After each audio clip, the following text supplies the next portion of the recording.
Live. Welcome to the Truth Speaks Network. I'm the host, Dylan, and I'm joined by James, who's the host of NWO Truth Radio. Yeah, that's NWO Truth Radio on Blog Talk Radio. It is the Impending Revelation radio show. Thank you for having me, brother. Thanks for being here. And I'm also joined by Colton Montgomery. He's the founder of American Conservatism and the host of American Conservatism Radio on Blog Talk. Yep, and I'm glad to be here as well. American Conservatism is www.aconservatism.com, and our radio show is also through Blog Talk Radio live on Friday nights at 8 p.m. Eastern Standard Time. Also glad to be here. That's awesome, brother. I sure do. It's always good to meet fellow hosts, man. Networking is key. And I have to agree there. Yep. And the first topic I want to discuss today is torture.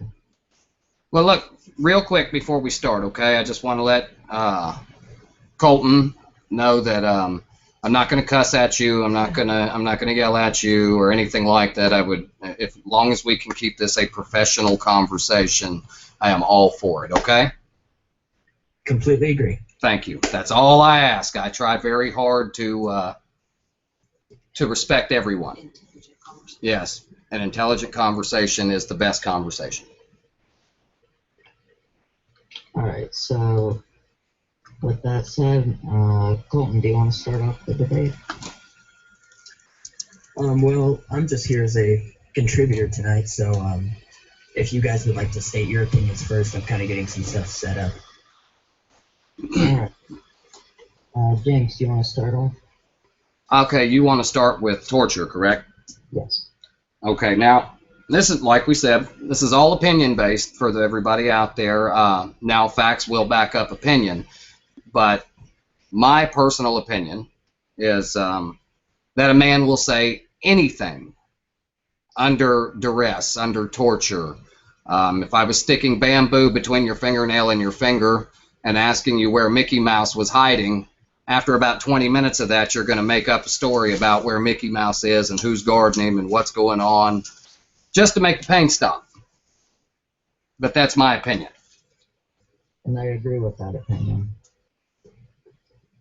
I also believe that it's ineffective in a lot of cases. We can look at the supposed 9/11 confessor if we want proof of that fact. I absolutely agree with you on that. It's like I was saying, if I was breaking your fingers one by one with a hammer, or fake drowning. Well, yeah, take waterboarding. Waterboarding is simulated drowning. Just for the listeners out there to know, you can drown in a teaspoon of water if it sits on top of your esophagus. You get water in your lungs and you will die. And simulating drowning is telling your brain that you're drowning. Your body freaks out. So when you stop, anything I can do. People love to torture other people. I don't necessarily know that it's effective at all. I'm sure that maybe 1 in 100 cases you may get something out of, but people love to torture. It's human nature to want to hurt other people, to want to hurt people who have hurt you, especially if you've been given misinformation about a subject. There's many things in history that go through, like when Hitler set fire and blamed it on Poland. Everybody out there wanted to go into Poland because they had burned down their building and they had acted, but in actuality, years later, we find out that Hitler did it himself, that he did it to get public backing. He wanted it just like we do in America. It has to be your idea. The government can't do anything unless it's your idea. Hence the two-party system there. It has to be your idea. You pick from these two, therefore you cannot complain. I don't want to get off topic, though. Colton, anything you want to add? Yeah. In my opinion, and as put forth in the description, I am a conservative. Obviously, the name American Conservatism implies conservative. But I just wanted to bring one thing up, that the definition of torture, as put forth in Webster's Online Dictionary, is the infliction of intense pain to punish, coerce, or afford sadistic pleasure. So you made a good point there when you were saying that people do like to torture other people. And I've never understood that. It's something that a lot of us just can't understand. We don't understand necessarily why murderers murder, why rapists rape. It's something wrong within the mind. But at the same time, torture isn't necessarily torture when it's used for a purpose that can afford information. And I was looking at before this show, about an hour before, I was doing some research into the CIA, which a lot of us know is famous for their torture or enhanced interrogation techniques, which I guess is the politically correct terminology. And the former spokesman, head of public relations and affairs for the CIA, said that, quote, with the use of enhanced interrogation techniques, results came fairly quickly. And he also reminded the audience that the trail to Abbottabad, Pakistan, which is where the U.S. Navy SEAL Team, otherwise known as SEAL Team 6, found and killed Osama bin Laden, actually began with enhanced interrogations. That's where the intelligence was afforded from. Well, but Colton, I'm sorry. Go ahead. I just getting on Osama bin Laden. That we base, and I'm not trying to start an argument, but we base our opinions on the facts.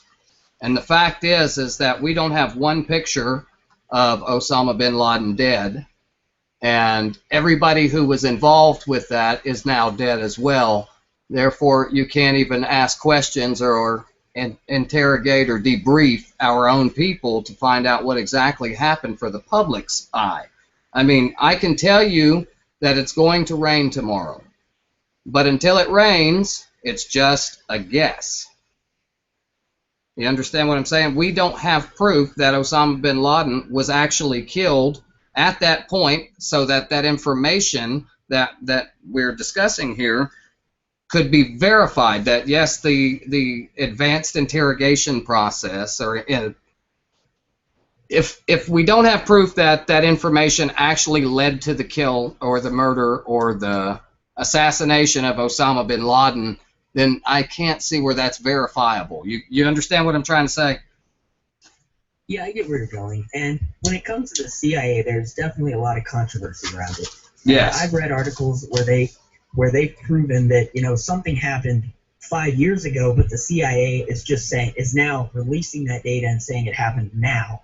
So, I mean, there's a lot of things that we'll never know. We'll never know if it really happened or if it didn't happen. But, I mean, just presuming that Osama bin Laden was killed, which I guess I'm doing. Right.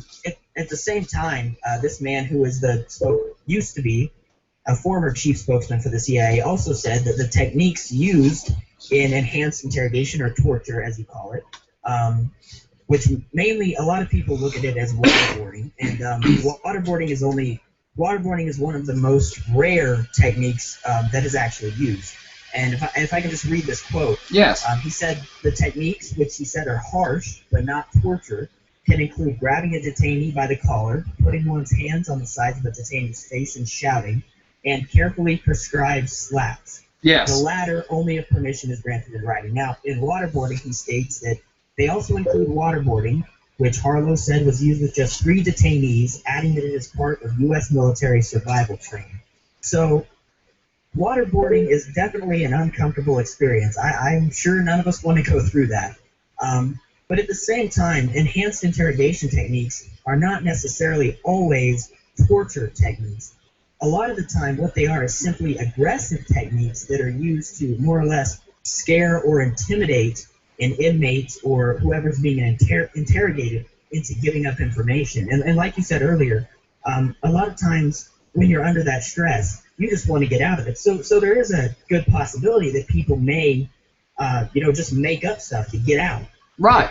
At the same time, if we can prove that intelligence, if they're giving up intelligence, and the CIA or the U.S. military or whoever is taking that intelligence and being able to verify it, and that is leading to assassinations of key terrorist targets or the foiling of plots such as 9/11, which this man, the former CIA spokesman, also said that they cannot release the data, but there was a significant terrorist plot that was uncovered by the use of these techniques, which I'm not going to say I'm in support of this because this is just his word of mouth. Right. There's no actual proof behind it. I understand. But he did say that these techniques led to the foiling of a plot by Al Qaeda and Osama bin Laden that would have been 10 times worse, in his words, than 9/11.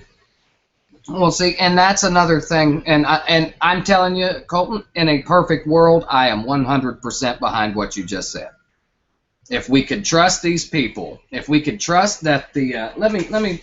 This is a point that I happened to write while you were talking. Torture is only effective if the reason we are doing said torture is true. Our government lies to us. They withhold the facts, and a lot of people are being tortured based on lies, and that's unjust. And I mean enhanced interrogation. And yes, like I said, man, in a perfect world, when they fed us both sides, their good side and their bad side, and let us make an honest, intelligent decision or judgment based on what they were doing, if we were behind it or not. But taking it upon oneself to say, don't worry, this is important, and it's leading to me, it sounds like it sounds to me like it is a sick man's twisted fantasy. I mean, I totally understand where you're coming from on that, but with torture, you have to have somebody who is willing to do these kinds of things to other human beings. As a Christian, I just can't see myself using a paddle to break a man's legs, which is documented. Broke a terrorist, an insurgent's leg, actually shattered and cut the artery that runs down your femur bone, and he bled out in about 2 minutes and killed him. Now, it was totally an accident that happened. I mean, I'm sure he didn't set out to break his leg, to shatter his femur, and to cut the artery that runs down his leg and make him bleed to death. But the fact is that the order was given to do such things, and a man lost his life.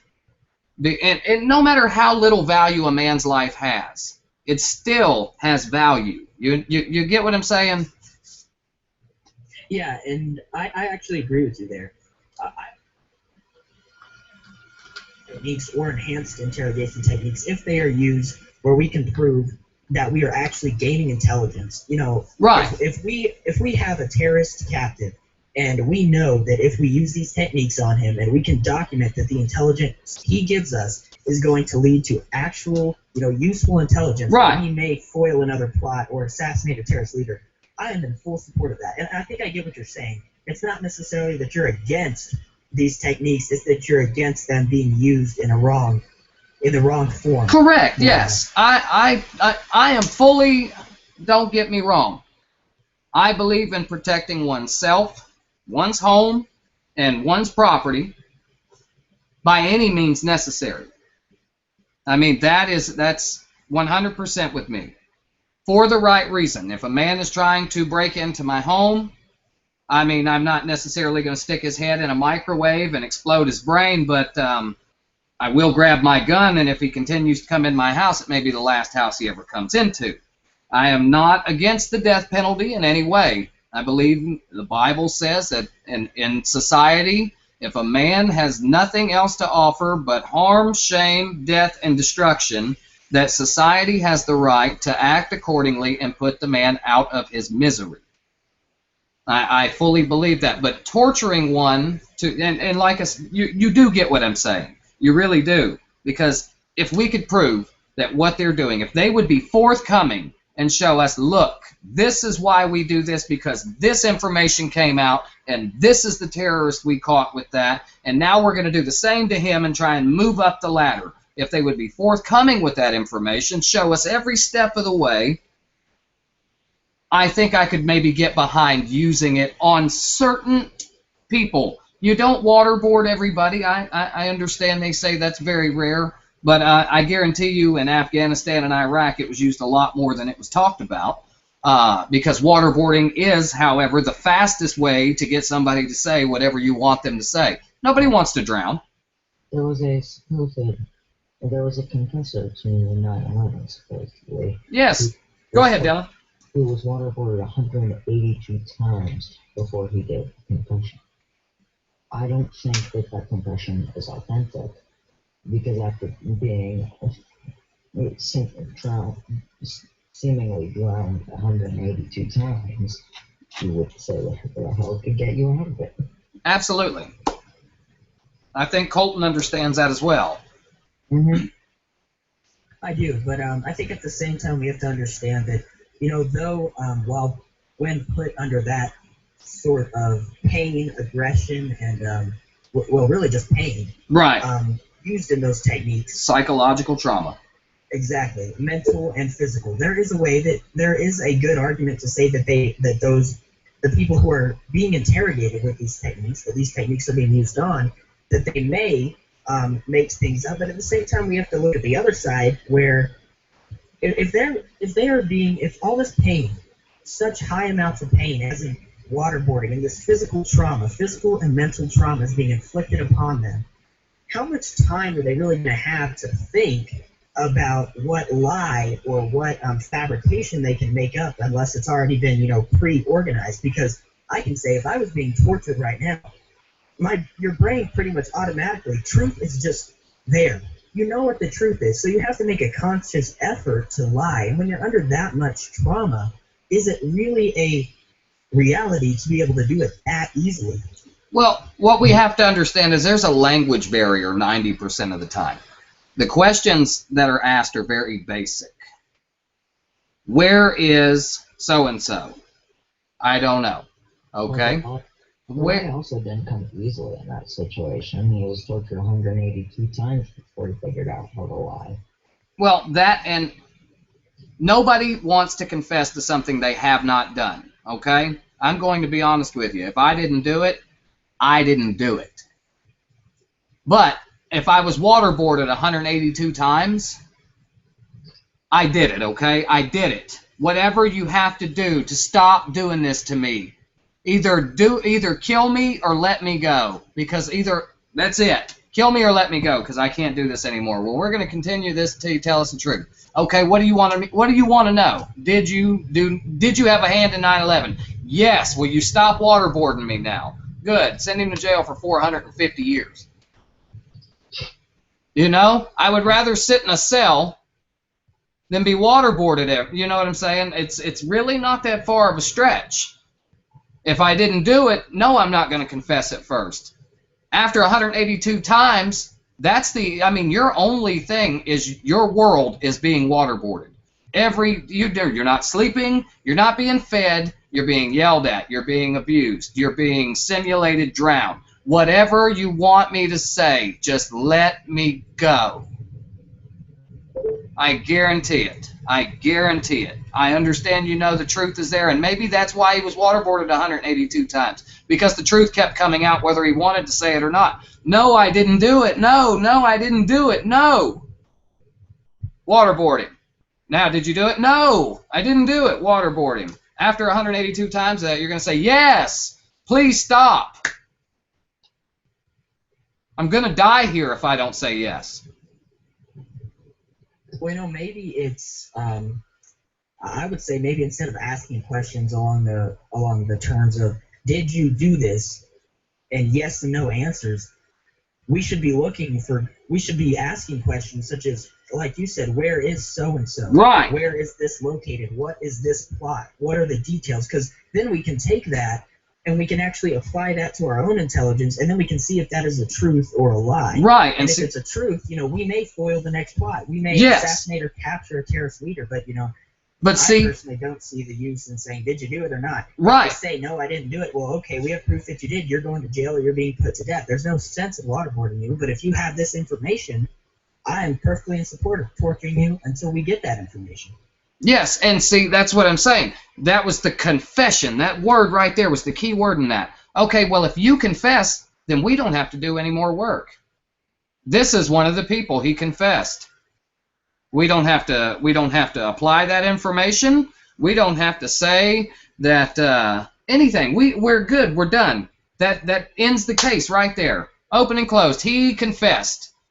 And then the population goes, yay, he confessed. You know what? Well, we knew he was part of it anyway. Why did you need the confession? You tortured him till he confessed. To something you already knew he was a part of. Right. Well, because you, in your mind, had already said he was convicted anyway before you snatched him up, denied him his rights, and waterboarded him. You, in your mind, as the aggressor who grabbed him, knew that you were going to make him say yes or he was going to die in that room. Or you wouldn't have grabbed him already, because that is the whole point. Hold on. Colton's telling me on Facebook that that's not... James? What? We're not live. Yes, we are. My Hold on. YouTube says we're starting soon. Mine says live, stop broadcast if I want to quit. 3 viewers. Colton's and all of his followers are saying that it's not live.